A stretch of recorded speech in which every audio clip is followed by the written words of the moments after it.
இது போன்ற முரண்பாடுகள், தொழில் சார்ந்த முரண்பாடுகள், உட்கட்சி முரண்பாடுகள், வேறு சில வகுப்புவாத சக்திகள்லாம் சேர்ந்து பரப்பிய சில தவறான தகவல்கள் அவருக்கு அமைச்சர் பதவி போவதற்கு காரணமாக. அந்த ரயில்ல போன 4 கோடி யாருடையது என்பதை நிரூபித்து விட்டுத்தான் நயினார் நாகேந்திரன் பாஜகவினுடைய தமிழ்நாடு தலைவராக ஆக வேண்டும் என்று சொல்வதற்கு தமிழிசைக்கு தைரியம் இருக்கிறதா? செந்தில் பாலாஜியின் மீது குற்றச்சாட்டு தான் இருக்கிறது, வழக்கு தான் இருக்கிறது. நீதிமன்றத்திலே விசாரணை நடந்து கொண்டிருப்பதே உங்களுக்கு வெட்கக்கேடாக இருக்கிறது என்றால், மல்யுத்த வீராங்கனைக்கு பாலியல் அத்துமீறல் நடத்தியவர்கள் எல்லாம் நீங்கள் கட்சியில தானே வச்சிருந்தீங்க. நீங்க 2011க்கான பழைய வழக்கை திரும்ப புதுப்பித்து இந்த பதவி கிடைக்காதவர்கள் எல்லாம் திரும்ப பணம் பெற்றுக்கொண்டோம் என்று சொல்லி விசாரணைக்கு உட்படுத்தப்படுது. இது நியாயமாக பார்த்தா அதிமுக காலத்து வழக்கு. இந்த வீண் பழியை திமுக சுமக்கிறது. தங்களால் ஆள முடியாத மாநிலமாக இருக்கக்கூடிய தமிழ்நாட்டிலே திமுக ஆட்சி நீடிக்க கூடாது. அதற்காக அவங்க என்ன செய்யறாங்கன்னா, திமுக ஊழல் செய்திருக்கிறது, விஞ்ஞான முறையிலே ஊழல் செய்தார்கள் என்றெல்லாம் துக்ளக் போன்ற பல பார்ப்பன மேலாதிக்க இதழ்கள்ல தொடர்ந்து எழுதுவாங்க. அப்படி ஒரு சக்காரியா கமிஷன்ல சொல்லப்படவே இல்லை, எழுதியிருக்காங்க. ஃபேமஸான டைலாக்.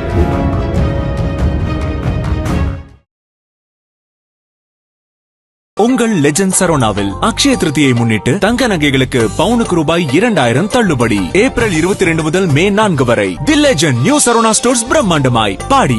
நாமக்கல்ல திருச்செங்கோடு மெயின் ரோட் எர்ணாபுரத்துல இருக்கிற ஸ்பைரோ பிரைம் பப்ளிக் ஸ்கூல்ல +2 போர்டு எக்ஸாம்ஸோட சேர்த்து நீட் அண்ட் ஜேஇ கோச்சிங்கும் கொடுத்துட்டு இருக்காங்க. உலக தமிழர்களுக்கு வணக்கம். இது கிங் டிவி. இன்றைக்கு நம்மோடு சிறப்பு நேர்காணலில் இணைந்திருப்பவர் அரசியல் விமர்சகர் திரு ராஜகம்பீரன் அவர்கள். சார் வணக்கம். வணக்கம். இந்த அமைச்சரவை மாற்றம் தொடர்பான செய்திகளுக்கு உள்ளே போவதற்கு முன்னாடி திரு தமிழிசை சவுந்தரராஜன் அவர்கள் திமுக ஆட்சியில் அமைச்சரவை கூட்டம் என்பது இனி சிறையிலோ அல்லது நீதிமன்றத்திலே தான் நடக்கும் அப்படின்ற ஒரு ஸ்டேட்மெண்ட் கொடுத்திருக்காங்க.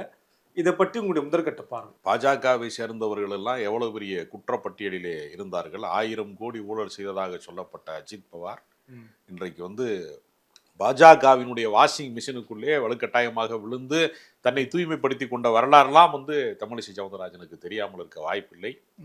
எத்தனையோ ஊழல் வழக்குகள் சார்ந்தவர்களை எல்லாமே தங்கள் கட்சியிலே அவர்கள் மிரட்டிதான் எல்லாவற்றையும். இப்போ அதிமுக மீது எத்தனையோ வழக்குகள் இருக்கிறது.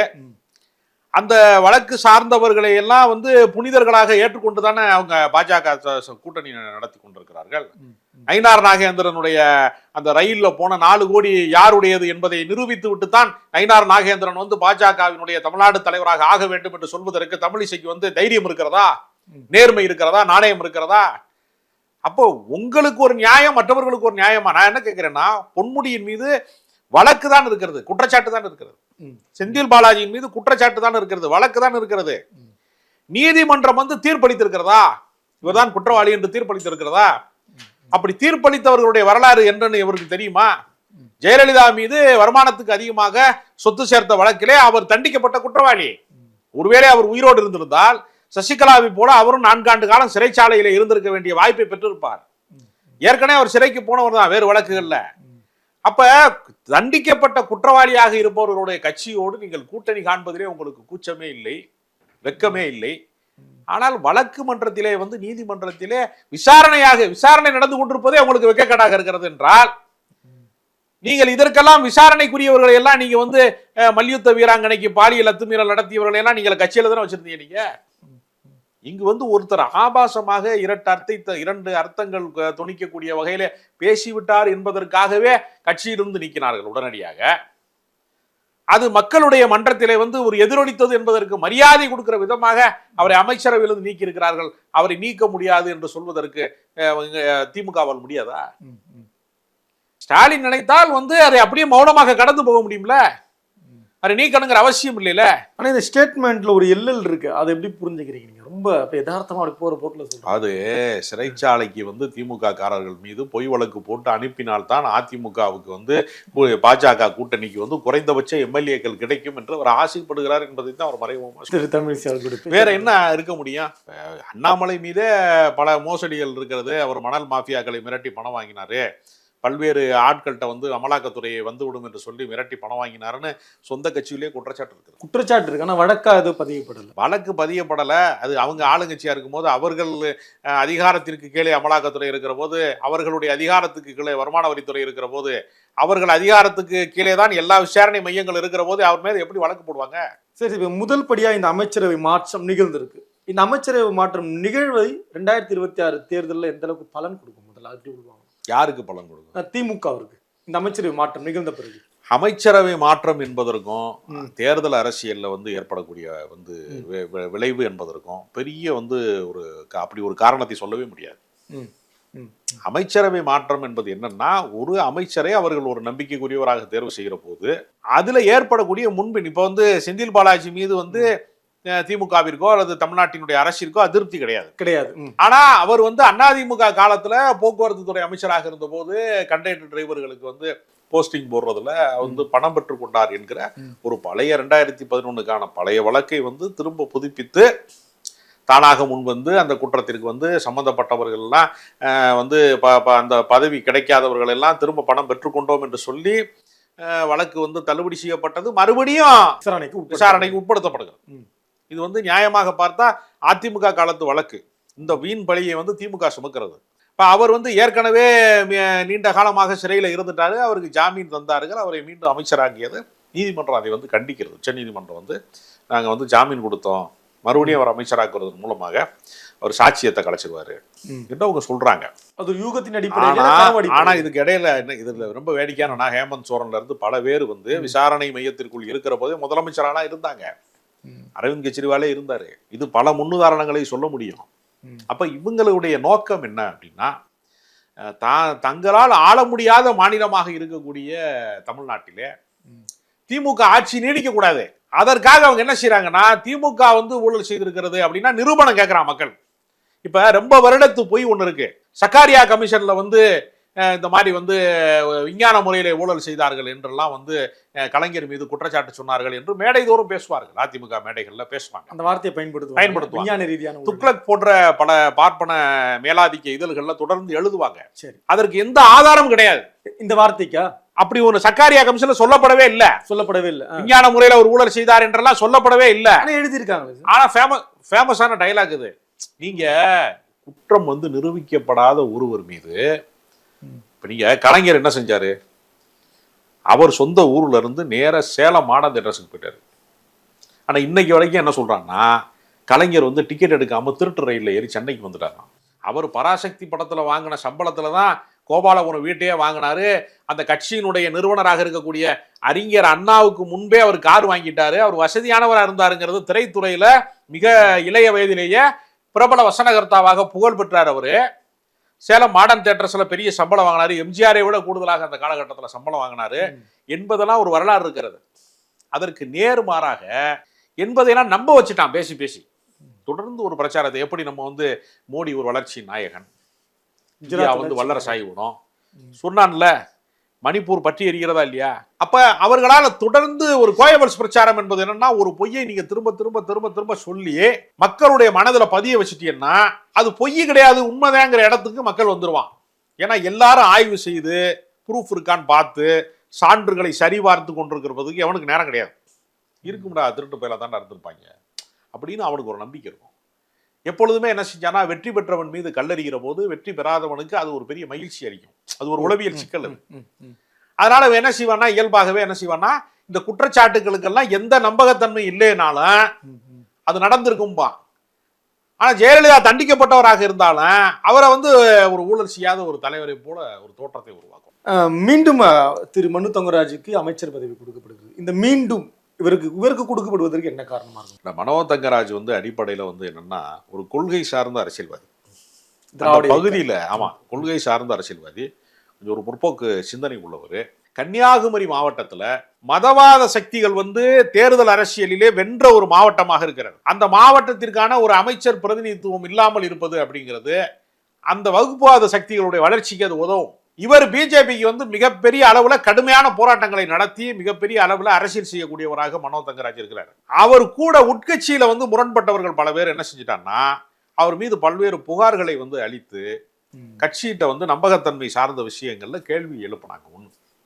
அதுபோக அந்த பகுதிகளில் கனிம வள கொள்ளை சார்ந்த விஷயங்கள், கனிம வளத்தினுடைய முறைகேடுகள் சார்ந்த விஷயங்கள்ல இவர் மிகவும் கராளாக இருக்கு அமைச்சர். ஆமா இன்றைய அமைச்சர். ஆமா, அதை வந்து ஏற்றுக்கொள்ளாதவர் மனோதகரன். இது போன்ற முரண்பாடுகள், தொழில் சார்ந்த முரண்பாடுகள், உட்கட்சி முரண்பாடுகள், இது மாதிரி அது போக வேற சில வகுப்புவாத சக்திகள்லாம் சேர்ந்து பரப்பிய சில தவறான தகவல்கள் அவருக்கு அமைச்சர் பதவி போவதற்கு காரணமாக இருந்தது. முதலமைச்சர் அந்த தகவலுக்கு பலியாயிட்டாருன்னு புரிஞ்சுக்கலாம். அப்படி நம்ம சொல்ல முடியாது. எப்பொழுதுமே என்ன செய்வாங்கன்னா, ஒரு கட்சி நடத்துகிற போது சில குற்றச்சாட்டு வருகிற போது கொஞ்ச நாள் அதை தவிர்ப்பாங்க, அதை சரி செய்வதற்கு.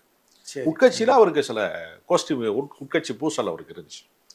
அதை சரி செய்வதற்கு சிறிது காலம் எடுத்துக்கொண்டாங்க. இப்போ மறுபடியும் அவர் அமைச்சர் வேலை சேர்த்து அவர் பணியாற்றுவதற்கு அவர் மீது மீண்டும் நம்பிக்கைக்குரிய ஒரு என்கிற இடத்திற்கு மீண்டும் வந்து அதை தொடர்ந்து மற்றவங்களுக்கும் இந்த பதவி கொடுக்கப்படுகிற பொழுது செந்தில் பாலாஜி கூடிய அமைச்சர் பதவி வந்து கொடுக்கப்படுகிற பொழுது அதுக்கு பின்னாடி ஒரு சமூக கட்டமைப்பு இருப்பதாக பேசப்படுகிறது. அது எப்படி பார்க்குறது? அதாவது கொங்கு மண்டலம் என்பது முழுக்க வந்து இப்பொழுது கூட நீங்க அதிமுக வந்து நாங்க தான் வந்து கொங்கு மண்டலத்துக்கு மொத்த அதிபதி என்று சொல்லக்கூடியவர்களாக இருக்கிறாங்க. தேர்தல் அரசியல் எங்களின் கோட்டைன்னு சொல்லுவாங்க. ஒவ்வொரு காலகட்டத்திலையுமே அப்படி உண்டு. கொங்கு மண்டலம் வந்து அதிமுகவின் கோட்டை. இப்ப பாஜகவும் அது கொஞ்ச நாள் சொன்னாங்க, எங்களுக்கு தான் செல்வாக்கு இருக்கு இங்க அதிகம். அப்ப அந்த பகுதியில தேர்தல் அரசியல்ல எதிரிகளுக்கு ஒரு சிம்ம சொப்பனமாக அவர் சிறைச்சாலையில இருந்தாலும் கூட தேர்தல் வெற்றி பெறவே முடியாது, யாருமே அவருடைய கவனத்தை தாண்டி தேர்தல் வெற்றி பெறவே முடியாது என்று சொல்லக்கூடிய வியூகத்தை அமைக்கக்கூடியவராக செந்தில் பாலாஜி இருக்கிறார். அப்படிங்க அது மட்டுமல்ல, அவர் வந்து அரவக்குறிச்சி தொகுதியில அண்ணாமலையை தோற்கடித்த ஒரு பெரிய ஒரு வன்மம் அவர்களுக்கு இருந்தது. இந்த வழக்குக்கான அடிப்படை என்பது நம்ம எங்கிருந்து இதனுடைய மையப்புள்ளி தொடங்குகிறதுனா, அரவக்குறிச்சியில் அவர் வந்து அண்ணாமலை தோற்கடிக்கப்படுவதற்கு ஒரு காரணமாக இருந்தார் அப்படிங்கிறதுனால அங்கிருந்தா பகை தொடங்குகிறது. அதனால தான் அண்ணாமலை வந்து பலமுறை அவரே ஏதோ ஒரு அமலாக்கத்துறை அதிகாரி மாதிரியே சொல்லுவார், அமலாக்கத்துறை வந்துரும்னே, இடி வந்துரும்னே அப்படின்னு பல நேர்காணல் அவரே சொல்லியிருக்கிறார். அப்போ அமலாக்கத்துறையை இவர்கள் ஏவினார்கள் என்பதற்கு ஒன்றிய அரசாங்கத்தினை வந்து பாஜகவினுடைய ஒரு வேட்டை நாய்களாக விசாரணை அமைப்புகளை இவர்கள் முறைகேடாக பயன்படுத்துகிறார்கள் என்பதற்கு பல சாட்சியங்கள் இருக்கு. அதனால அரசியல் ரீதியான ஒரு பகை தான். அவர் வெளியில இருந்தார்னா தேர்தல் அரசியலிலே வெல்லவே முடியாது என்று அவரை பார்த்து அச்சப்படுகிறார். அதனால வழக்கை துரிதப்படுத்துறாங்க. அவர் மீது வந்து பழைய வழக்குகளை தூசி தட்டி அவரை வந்து சிறைச்சாலைக்கு அனுப்புவதன் மூலமாகத்தான் தங்களால் தேர்தல் வெற்றி பெற முடியும்.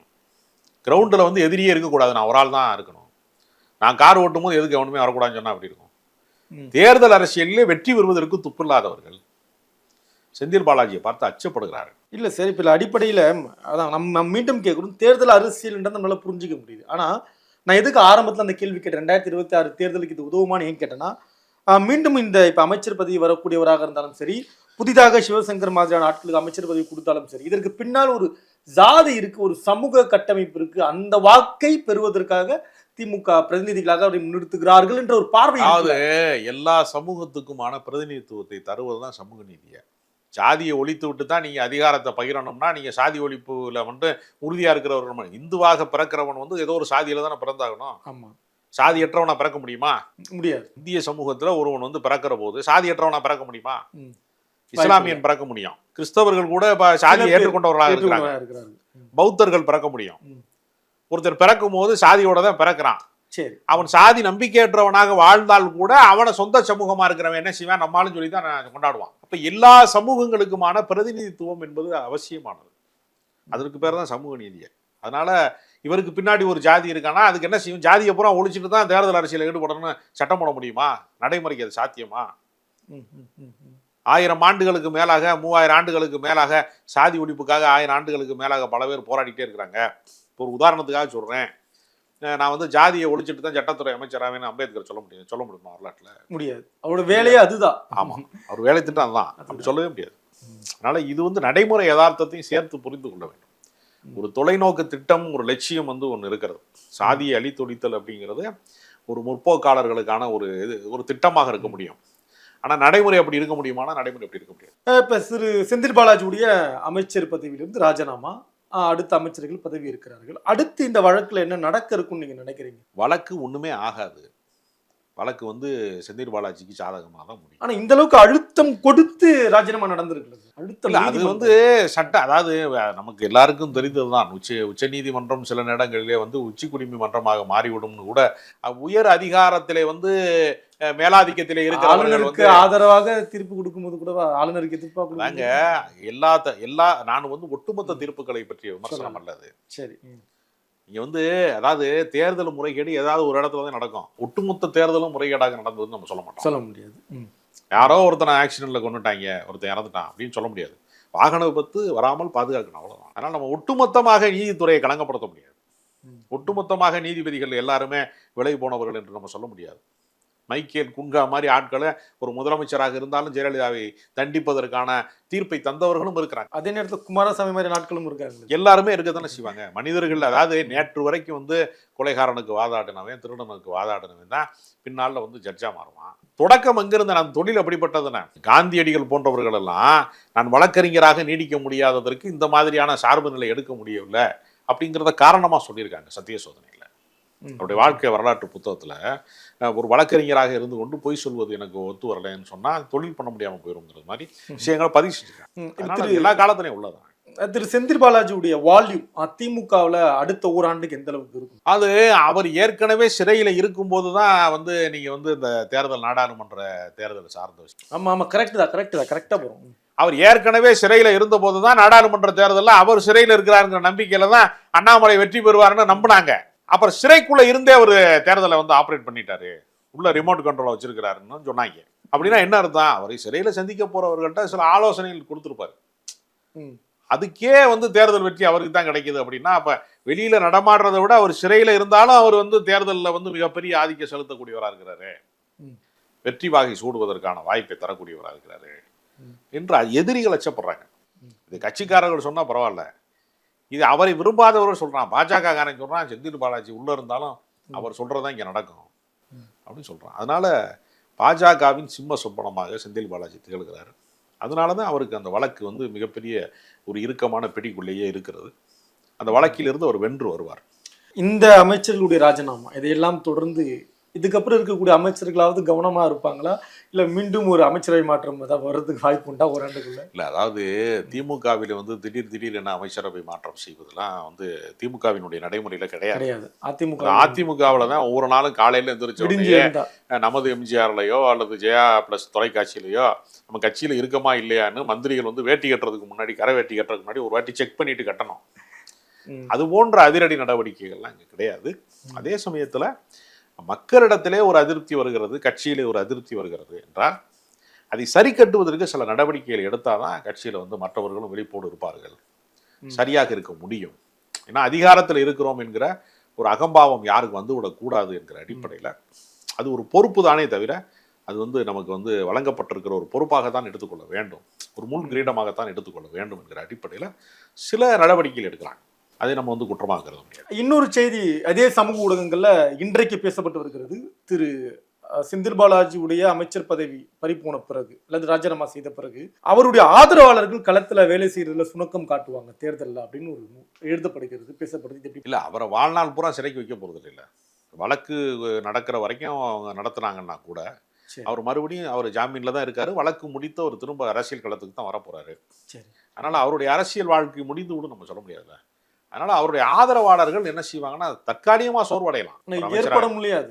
ஆனால அதை வைத்து கொண்டு வந்து அரசியல் முடிஞ்சு போச்சுன்னு நம்ம சொல்ல முடியாது. நீங்க எமர்ஜென்சி வர்ற காலத்துல இனிமே வந்து வேற யாருக்குமே கட்சியில வேலை கிடையாதுங்கிற மாதிரி சூழலாம் இருந்துச்சுல, முடக்கம் இருந்துச்சுல. எம்ஜிஆருடைய வெற்றி தொடர் வெற்றியில 10 ஆண்டு காலத்துல திமுக வெற்றியே பெறாத காலம் இருந்துச்சுல. இப்ப எல்லா அரசியல் கட்சிக்குமே பின்னடைவான காலமும் ஒன்று இருக்கும், ஒரு வேகமான வளர்ச்சி காலம் ஒன்று இருக்கும். அதெல்லாம் கடந்துதான் அரசியல். தேர்தல் நேரம் நெருங்கும் பொழுது ஒரு முட்டுக்கட்ட மாதிரி நடந்துச்சு. அப்படிலாம் கருத முடியாது. சோதனை இல்லைன்னா அப்புறம் வெற்றிக்கு என்ன இருக்கு? சவால்கள் இல்லைன்னா வெற்றிக்கு ஒன்றும் அர்த்தமே இல்லை. அதனால இதையெல்லாம் கடந்து வெற்றி பெறுவார்கள். நன்றி சார், தொடர்ந்து பேசலாம். உங்கள் லெஜண்ட் சரவணாவில் அக்ஷய திருதியை முன்னிட்டு தங்க நகைகளுக்கு பவுனுக்கு ரூபாய் 2000 தள்ளுபடி. ஏப்ரல் 22 முதல் மே 4 வரை. The legend new Saravana stores பிரம்மாண்டமாய் பாடி. நாமக்கல்ல திருச்செங்கோடு மெயின் ரோட் எர்ணாபுரத்துல இருக்கிற ஸ்பைரோ பிரைம் பப்ளிக் ஸ்கூல்ல +2 போர்டு எக்ஸாம்ஸோட சேர்த்து நீட் அண்ட் JEE கோச்சிங்கும் கொடுத்துட்டு இருக்காங்க.